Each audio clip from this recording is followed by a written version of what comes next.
नया बिल, नया नाम में गारंटी फॉर रोजगार और आजीविका ग्रामीण आया है।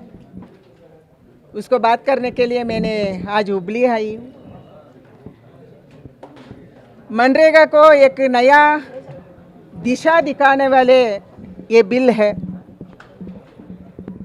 पहले मनरेगा में साल भर में 100 दिन का काम होता था, अभी 125 दिन का काम हम देंगे।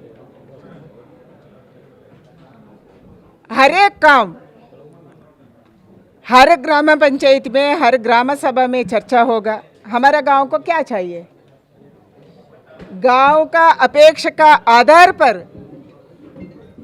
काम लेने का अधिकार ग्राम सभा को मिला है। पिछले 2005 से लेकर अभी तक मनरेगा में 10,50,000 से ज़्यादा कंप्लेंट आया है।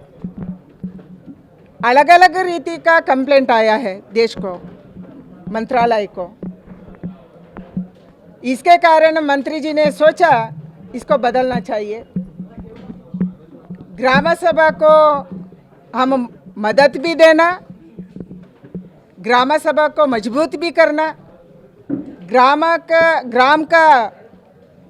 गांव का लोग सोचना हमारे लिए क्या चाहिए, उसका आधार पर काम चलेगा।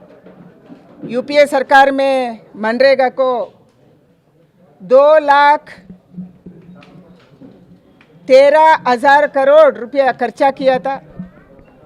हमारे सरकार नरेंद्र मोदी जी का नेतृत्व में 8,50,000 करोड़ रुपया हम खर्चा किया है।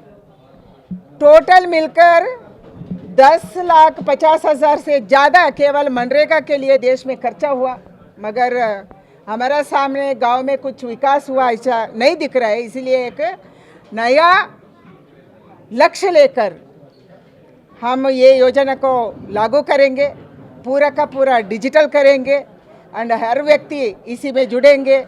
एंड किसको काम नहीं है, रोज़गार नहीं है, रोज़गार में लाने के लिए भी हम जरूर ये बिल में सोचा है। Madam, coming to the politics, Karnataka